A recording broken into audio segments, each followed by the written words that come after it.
Balimao Alignokuma, très urgent. Balimao, bien vendredi 8 mai 2026. Balimao, Anga Pereza Assimi Goïta, Ani Jatika Wale Moko Kelemeka négociation de que Djijukoro, men au secret for Malion Yanabi. Malion, Bina Jaraboraka Assimi Goïta fou. Ko Pereza Assimi Goïta beka mineli mununke, ko ale Bina Jarabe Assimi fou, ko alhamdulillah, ko luka douaou menena. Eh Malion, ni jouye ki il faut, ika kewale la, ika ngo kewale dabla.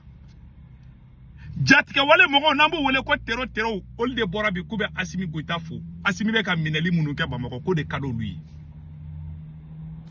O bera naloma imbe mineli la dro. Bina jara bora ya fode.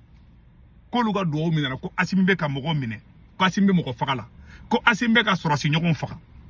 Ko alhamdulillah ku ka doko la ko ere de cadeau lui. Ko Assimi gana minel dabla de kali mu soko ko Assimi ko mine e Malion an ko nga Assimi kana soama bo afle ni ma amena do sisela Malion ambe Bina Jara ta kala négociation de be Djijukoro Bina Jara ka video je folo négociation de be Djijukoro meno fo Malion yana e jatka wale mo nunu uka groupe ka cha jeune mbe FLAB et GSIB. Imae anga localité de Mali Nord la ko labe zanga anyo romine. Mali sorasu yoro domine. Abado kombe jiju ko rabodo. Et état islamique anyabe GSI mo kon nade. O mo kon luka fraction do be. Mali Assimi Goïta Mali sorasi officier do debe kata négociation ke. A officier toko dondo ko di Mali o menetra toko foli ken ke vidéo la. Wallahi o tigi debe négociation da. Un général très aimé dans l'armée malienne o debe négociation na segu tungara da fo. O te shinoko ba ko segu tungara do choko jume. Ame boni info yidi. Ni ne segu tungara info bla ni madala manteli ka fo de al ni mba fo mbe duti do ala. Mais il faut avec certitude n'inkaradi. Wallahi, négociation beka ke Djijukoro. Anga Assimi Goïta be fedi. Tero kana do kana fara aleka ka madon nu kele ka front de libération de la Zawadi moko ko nu kele. Ka waro duma ka fembe duma wallahi Assimi be ko bara de ke. Ne sego to ngara de kuma info na bide. Assimi Goïta ni Bina Jara négociera ou ma benko la kosobedi. Bina Jara mbora uye bonne foi ira ukoko mogo munu mangene. U sera Bina Jara numa uma ben foro da bisaka ko ben parce que Bina Jara nga mogo fle war kadui. Mais wallahi munye kidali libéré.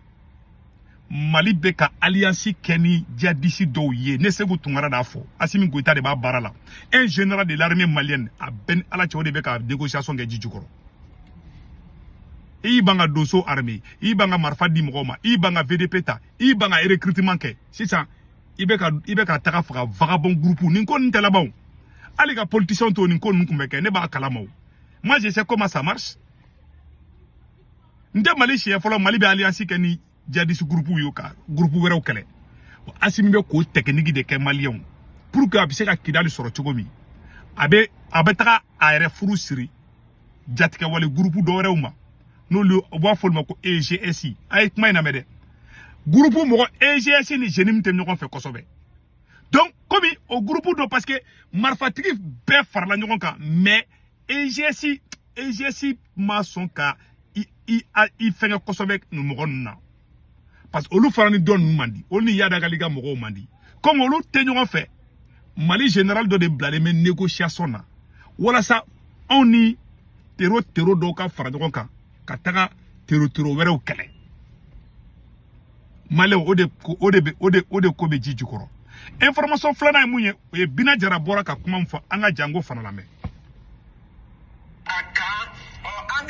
Fo ni ala nana ni sababu ye olu yɛrɛ dama bɛ ka ɲɔgɔn minɛ ka ɲɔgɔn datugu ka ɲɔgɔn faga o ye ala tanu ko ba de ye Allahu taala ye min kɛ an ye halisa ala ka dɔ fara kan u yɛrɛ dama minɛliw ka kɔntinɛ anw kɔni an nisɔndiyalenba de don a la an bɛ ala fo a la toujours ka barika da minɛli ni ala ka dɔ fara kan u yɛrɛ yɛrɛ dama ni ɲɔgɔn cɛ donc an tun delila amani kuma mɛ ku asimi be minɛli min ko ala ka dɔ faro ka fa be duwawu duwa ye ndagalaka to in filɛ Bamakɔ kɔnɔ a tɛ foyi la minɛli kɔ a ye ta jadisu ka pasu sanfɛ a bɛ taga sɛbɛn fan pewu nisɔndiyalen don fo b'a ko bonne nouvelle n'u y'a mɛn ko mɔgɔ minɛna dɔrɔn u nisɔn parce que yɔrɔ kalaman de ka d'olu ye quoi aw bɛ ka mɔgɔ minnu yɛrɛ minɛ dɛ k'olu ye jadisu ka complice ye dɛ jadisu de bɛ ka tɛgɛrɛ fɔ aw kun k'aw ka taga fɛ n'i ye mɔgɔ ka mɔgɔ minɛ wallahi bila a bɛ kuma dɔ fɔ mais olu yɛrɛ de bɛ k'aw tɔ encourager aw b'a dɔn a bɛ ka nkalon nɔrɔ mɔgɔ la k'u minɛ n'a ye ninnu ka mɔgɔw minɛ u tɛ kuma tan aw de la ka jadisi minɛ fɔlɔ u ka mɔgɔ ka bɔ ka fɔ aw ma ko ɲɛna a bɛ k'aw yɛrɛ dama kɛlɛ min kɛ o de ka d'u ye parce que olu ka laɲini o de olu ka mission accomplie la parce que jamana bɛ ka mara ni maa min ye maa minnu tɛ fɛn dɔn voilà la vérité fɛn dɔn balo de bɛ ka jamana mara voilà la vérité donc en quelque sorte nin fɛn in de don donc nin yɔrɔ mun filɛ tantɔ i b'a dɔn Bina Jara bɔra ka fɔ dɛ bon Bina Jara bɛna kuma wɛrɛ min fana fɔ an k'o lamɛn fɔ jamana tenitigiw ɲɛna maa o maa y'i yɛrɛ faga ninnu ɲɛ don n'a nataw la u bɛ yɛlɛmɛ i kan sabu jatigi faga yiri de ye ninnu ye dazagonaw de don fitiriwalew de don tɔɲɔlikɛlaw de don benganikɛlaw de don n y'a fɔ fɛn o fɛn bɛ bɛn ni ninnu ka fanga sinsinni ye hali n'o ye jamanaden bɛɛ ka faga u mako t'a la u t'a jati donc jamana lakanabaaw n'o ye tenitigiw ye an y'u ladi k'a fɔ ka bɔ ni tɔɲɔlikɛlaw kɔ u ma ladiliw mɛn donc maa o maa ye nin fanga in dɛmɛ fanga in bɛ segin e de kɔnturu la tuguni parce que ni fanga ye janfanciw de don fo bɛɛ lajɛlen ka o faamuya donc bi segin kɛlen filɛ u yɛrɛ damaw kan donc an bɛ ala deli halisa ala ka dɔ fara minɛli nin kan ka taa fɛ u yɛrɛ dama ni ɲɔgɔn cɛ an bɛ ala fo ka barika da nɛɛma belebeleba de don ala ye. aw bɛɛ lajɛlen ye san na ne nin mɛn dɔrɔn ne ɲɛji bɔra de maliyɛn bɛɛ k'a lajɛ mɔgɔ mɔgɔ ye Asimi dɛmɛ a y'a bɛɛ kɛlɛ bi a n'a si man di transition daminɛ u ni Bube kun ka di u ye Bube faga u ni Imam Diko man di u ni docteur Choguel Kokala Mayiga man di u ni jɔn yɛrɛ tuguni u ni Belle le cerveau u ye Belle le cerveau don kaso la ka Choguel don kaso la mɔgɔ mɔgɔ y'u dɛmɛ daminɛ u y'a bɛɛ kɛlɛ u y'a bɛɛ janfa bon bi mɔgɔ min filɛ ka kuma bi n'a tɔgɔ ko Bina ninnu a bɛ fɔli de ma ko tiɲɛnikɛlaw olu fana bɛ ka fɔ ko Asimi Goita ye tiɲɛnikɛla ye Asimi hali k'i yɛrɛ faga olu fana ko Asimi Goita nin de ye tiɲɛnikɛlaw ye et puis Asimi bɛ ka action min kɛ tellement a ka di Mali juguw ye France 24 u bɛɛ nisɔndiyalen don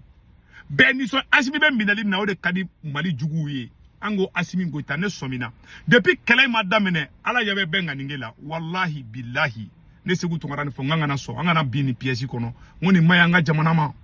wallahi ma an ka jamana ma ne y'a fɔ aw ma ne lamɛn a filɛ nin voilà les pots cassés a bɛɛ filɛ sinon k'a fɔ ko négociation bɛ ka kɛ ji jukɔrɔ wallahi billahi ne y'a fɔ an na négociation bɛ ka kɛ ne Segu Tunkara bɛ info di a bɛ se ka kɛ ni ne bɛ se ka fili info la mais ne ka nin info ye tiɲɛ de nin ye temps de kelen ma jɛ n b'o fɔ a ɲɛna dɛ n tɛgɛ bɛ ni kisɛ kan de kuma dɔ bɛ yen olu ye secret militaire n t'olu fɔ Asimi Goita ni tero bɛ ka négocier ani Bina Jara ni ye sigi ka fɔ kɛ ani Bina Jara ni ma bɛn ko dɔw la Bina Jara ni ko k'u ka prisonniers bila yanni attaque mun ka kɛ